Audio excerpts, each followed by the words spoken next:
बोलता है कि तुम 30 साल के हो गए हो और तुम पढ़े ही जा रहे हो, तुम कब तक पढ़ते रहोगे? हैं? आईआईटी का लड़का 21 साल की उम्र से टैक्स भरने लगता है और तुम पढ़े जा रहे हो। ऑब्वियसली उसका जो वर्ल्ड व्यू है बहुत ही नैरो है कि पढ़ाई करो और नौकरी करो। It's a very dangerous sign for a society जब वो पढ़ने लिखने को एक बीमारी समझने लग जाए, पढ़ने लिखने वाले लोगों को सोसाइटी पे एक बोझ समझने लग जाए। का नतीजा ये हो रहा है कि लोग यूनिवर्सिटी एजुकेशन से ज्यादा व्हाट्सएप यूनिवर्सिटी एजुकेशन पे बिलीव करने लगे। कि नासा ने ऊपर से फोटो लिया है जिसमें इंडिया इल्यूमिनेटेड है दिवाली की लाइट्स की वजह से, और वो फोटो हर साल घूमता है और वो फोटो झूठ है। वो फोटो नासा ने इंडिया की दिवाली के लिए नहीं लिया है। वो फोटो इलेक्ट्रिफिकेशन प्रोजेक्ट की एक फोटो है जिसको बार बार घुमाया जा रहा है। स्टीवन हॉकिंग जो दुनिया के सबसे बड़े शायद एस्ट्रोफिजिसिस्ट रहे हैं, उनकी मौत के अगले दिन एक मिनिस्टर ने, गवर्नमेंट के एक मिनिस्टर ने एक फेक न्यूज वेबसाइट से खबर उठा के बोल दिया, बयान दे दिया कि स्टीफन हॉकिंग ने भी कहा है कि Vedas are superior to is equal to MC square. किसी ने भी ये नहीं जरूरी समझा कि इसका फैक्ट चेक कर लें क्या स्टीफन हॉकिंग ने ये कहा भी है या नहीं कहा है। अगर था वेदों में हमारे पास सारा ज्ञान तो बड़ी गर्व की बात है, अच्छी बात है, बट टू से दैट आज जो भी कुछ टेक्नोलॉजिकल एडवांसमेंट दुनिया भर में हो रही हैं वो सब वेदों में थी। लाइफ एक्सपेक्टेंसी जिस वक्त वेद थे उस वक्त ह्यूमन बींग्स की, इंडियंस की लाइफ एक्सपेक्टेंसी क्या थी वो नंबर देख लें, और आज मेडिकल साइंस में एडवांसमेंट के बाद लाइफ एक्सपेक्टेंसी क्या है उससे कंपेयर कर लीजिए। माँ बाप क्या रिश्तेदारों को कटाक्ष होता है, यार तुम तो ज्यादा पढ़ लिख गए हो इसलिए इतने सवाल जवाब करने लगे हो। भाई ये एक्चुअली कॉम्प्लीमेंट होता है और सोसाइटीज में कि तुम ज्यादा पढ़ लिख गए हो इसलिए ज्यादा सवाल कर रहे हो, कितनी अच्छी बात है। आओ जरा हम चले लॉजिक के नाम पे, एक नए आयाम पे, विज्ञान के मकाम पे, धरती बकाई और आसमान निचोड़ा, the fourth dimension with Sanjay Rajora. मैं हूँ यूनिवर्सिटी ऑफ एडिनबरा के कैंपस में। जैसा कि आपको चारों तरफ देख के लग रहा है कि ये शिक्षा का मंदिर है, जैसे हमारे यहाँ हिंदुस्तान में कहा जाता है। लोग यहाँ पे पढ़ने आते हैं। मैं इस वाले एपिसोड की शुरुआत एक कहानी से करना चाहता हूँ। पहले आप ये बिल्डिंग निहार लें, ये तो बन रही है सामने थोड़ी सी, ये देखिए। So this is university of Edinburgh and मैं इंडिया में एक मीडिया चैनल के कॉन्क्लेव में गया था जहाँ पे पैनल डिस्कशन हो रहा था और मैं ऑडियंस में बैठा हुआ था। और पैनलिस्ट में से एक थे कन्हैया कुमार, जेएनयू के एक्स स्टूडेंट, एक्स प्रेसिडेंट, जो अपने नाम सुना होगा, काफ़ी बदनाम किया गया पिछले कुछ सालों में कन्हैया कुमार को। कन्हैया कुमार पीएचडी स्कॉलर है और वो पैनल पे बैठा हुआ है। और उस टाइम एक एजेंडा चल रहा था इंडिया के टीवी चैनल्स में, मीडिया में, जेएनयू को बदनाम करने का। JNU is a university. University means लोग वहाँ पढ़ने आते हैं, अपना फ्यूचर बनाने आते हैं, और किसी भी यूनिवर्सिटी को बदनाम करना मेरे को हजम नहीं होता। कन्हैया के ऊपर डिबेट के दौरान एक ऑडियंस मेंबर जो कि सूट वूट पहन के खड़ा हुआ था, यंग लड़का था, वो कन्हैया को उठ के गाली देने लग गया और बोलता है कि तुम 30 साल के हो गए हो और तुम पढ़े ही जा रहे हो, तुम कब तक पढ़ते रहोगे? हैं? आईआईटी का लड़का 21 साल की उम्र से टैक्स भरने लगता है और तुम पढ़े जा रहे हो। और मैं इस सवाल की बेवकूफ़ी और इस सवाल के छिछोरेपन को देख के बड़ा विचलित हुआ कि पढ़ना बुरी बात कैसे है, कि आप किसी इंसान को इस बात के लिए जलील कैसे कर सकते हो कि वो पढ़ रहा है। मुझे अच्छे से याद है कि जब हम छोटे थे तो हम किसी के घर पे जाते थे और उसके घर पे अगर एक लाइब्रेरी थी, एक शेल्फ था जहाँ पे किताबें रखी होती थी, तो ऑटोमेटिकली हम उससे इम्प्रेस होते थे ये सोच के कि इसको ज्ञान है, इसको हमसे ज़्यादा पता है, इसको चीज़ों के बारे में ज़्यादा समझ है। लेकिन आज हिंदुस्तान के अंदर बिल्कुल उल्टा हो गया है। आज बहुत सारे लोग आपको ये कहते हुए मिल जाते हैं, यार तुम्हारे घर में, in fact people have been arrested in India for having books in their house.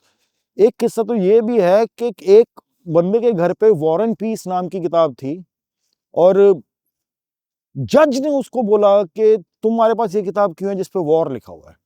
तो ये हालत हमारे यहाँ हो चुकी है।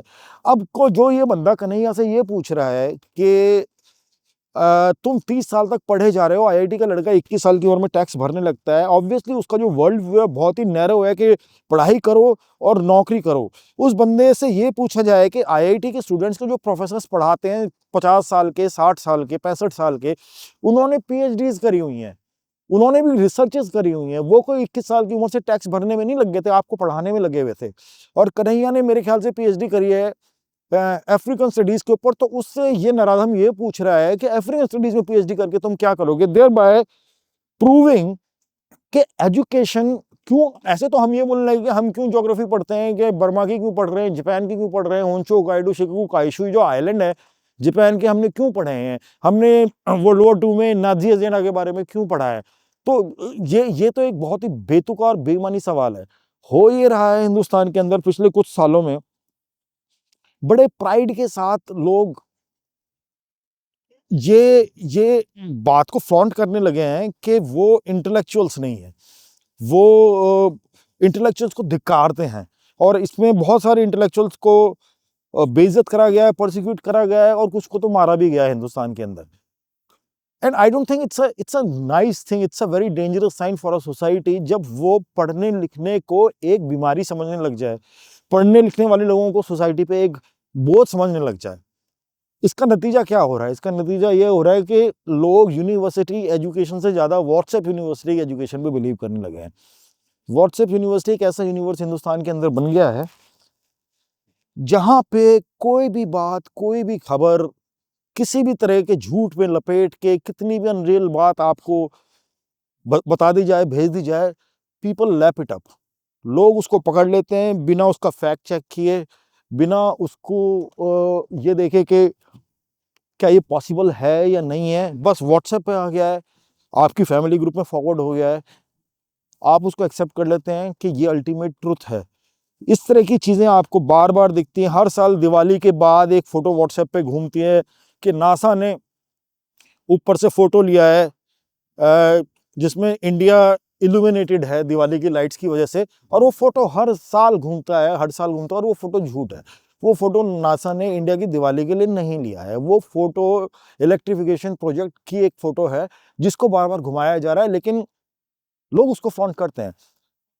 कितनी मिस इन्फॉर्मेशन ये इस यूनिवर्सिटी के थ्रू, व्हाट्सएप के थ्रू सोसाइटी में फैल रही है, जिस सोसाइटी के अंदर analytical thinking, critical thinking, intellectualism, education, इसको सप्रेस किया जाता है। उस सोसाइटी के अंदर डेटा की कोई वैल्यू ही नहीं रहती। वहाँ 2+2 4 रहेगा ही नहीं, वहाँ 2+2 5 भी मानने को तैयार हो जाएंगे लोग अगर व्हाट्सएप के ऊपर आ जाए। पूरा का पूरा मुद्दा ये है कि पूरी दुनिया अपनी यूनिवर्सिटीज़ को फ्लॉन्ट करती है। आप बर्कले चले जाएँ, स्टैनफोर्ड चले जाएँ, कैम्ब्रिज चले जाएँ, ऑक्सफोर्ड चले जाएँ, यहाँ एडिनबरा यूनिवर्सिटी चले जाएँ, दे फ्लॉन्ट इट कि ये हमारे वो इंस्टीट्यूशंस हैं जहाँ पे हम फ्यूचर माइंड, जो एनालिटिकल माइंड्स हैं, जो दुनिया को और इस सोसाइटी को आगे लेके जाएंगे, यहाँ पे हम वो तैयार करते हैं। हमारे यहाँ एक एफर्ट चल रहा है, जो भी यूनिवर्सिटीज़ क्रिटिकल थिंकिंग को बढ़ावा देती हैं, जो भी यूनिवर्सिटीज़ सरकार से सवाल पूछने के लिए एनकरेज करती हैं, जो भी यूनिवर्सिटीज़ एजुकेशन को इम्पोर्टेंट समझती है, उनको डिस्क्रेडिट करने की एक मुहिम चल रही है। जेएनयू इसका सबसे बड़ा एग्जाम्पल है, जामिया मिलिया इसका सबसे बड़ा एग्जाम्पल है, और भी यूनिवर्सिटीज़, जहाँ पे हैदराबाद यूनिवर्सिटी जो है, जहाँ पे रोहित वेमुला ने सुसाइड किया था, इन सबको बदनाम करने का एक, और मीडिया इसमें साथ में मिला हुआ है। मीडिया भी झूठ को ऐसे फैलाता है। और मुझे याद है, मैंने पहले एक जगह बोला भी हुआ है कि स्टीफन हॉकिंग, जो दुनिया के सबसे बड़े शायद एस्ट्रोफिजिसिस्ट रहे हैं, उनकी मौत के अगले दिन एक मिनिस्टर ने, गवर्नमेंट के एक मिनिस्टर ने एक फेक न्यूज़ वेबसाइट से एक खबर उठा के चला दी और बोल दिया, बयान दे दिया कि स्टीफन हॉकिंग ने भी कहा है कि Vedas are superior to is equal to mc²। ये खबर व्हाट्सएप पे फैलने लग गई, और सब जगह गए स्टीफन हॉकिंग ने यही कहा, वेदास आर सुपीरियर। किसी ने भी ये नहीं जरूरी समझा कि इसका फैक्ट चेक कर लें, क्या स्टीफन हॉकिंग ने ये कहा भी है या नहीं कहा है। ये एक्चुअली एक फेक वेबसाइट पे एक फेक आर्टिकल था जहां से उठा के चला देंगे। तो अब आप देखो, जिस सोसाइटी में फेक न्यूज़ की इतनी वैल्यू है, उस सोसाइटी को बेवकूफ़ बनाना कितना आसान है। और जब सोसाइटी क्रिटिकल थिंकिंग बंद कर देती है, बेवकूफ़ आसानी से बनती है, झूठ को सच मान लेती है, तो किसका फायदा होता है? सरकार का फायदा होता है। उसका मतलब ये होता है कि सरकार एक ऐसे हर्ड को गवर्न कर रही है जिसने ना सवाल पूछना है, जिसने ना फैक्ट चेक करना है, जिसको एजुकेशन की इंपॉर्टेंस नहीं मालूम है, जो अपने इंटेलेक्चुअल्स को धिक्कारती है, जो प्राउड फील करती है इस बात में कि हम अंध भक्ति करते हैं। इससे सरकार का काम बहुत आसान हो जाता है। हमारी एजुकेशन सिस्टम को हथौड़े से मार मार के वीक किया जा रहा है। अभी हमने पहले बात करी कि प्राइमरी एजुकेशन बहुत इंपॉर्टेंट है और उसके ऊपर हमें और इन्वेस्ट करना चाहिए क्योंकि सारी क्रिटिकल थिंकिंग वहीं से होती है। लेकिन at the same time we also have to understand that जो हायर एजुकेशन के इंस्टीट्यूशंस हैं, जो ग्रेट थिंकर्स और ग्रेट माइंड्स बनाते हैं, बिकॉज देश को तो आगे वही लेके जाते हैं ना। पॉलिटिशियंस चाहे इलेक्शन जीत जाते हैं, वोट ले लेते हैं, लेकिन फिर पॉलिटिशियंस का काम आपको रिप्रेजेंट करना होता है। पॉलिटिशियंस का काम होता है आपके हित में काम करना। लेकिन अगर आप अपने हित के बारे में अवेयर ही नहीं है, अपने हित के बारे में सवाल ही नहीं पूछेंगे, तो पॉलिटिशियंस को कुछ करने की जरूरत नहीं, वो अपनी रोटियां सेकते रहेंगे। और आप सवाल तभी पूछेंगे जब आप एजुकेटेड होंगे, क्रिटिकल थिंकिंग से लैस होंगे, हैं। इसीलिए सरकार ये एजेंडा बना के चल रही है कि जो जो इंस्टीट्यूशंस में ऐसे माइंड्स पैदा हो रहे हैं जो सरकार से सवाल पूछते हैं, उनको दबाया जाए, हर प्रोटेस्ट को जो दबाया जाए, हर किस्म का एजिटेशन को दबाया जाए, उसको एंटी नेशनल बोल दिया जाए।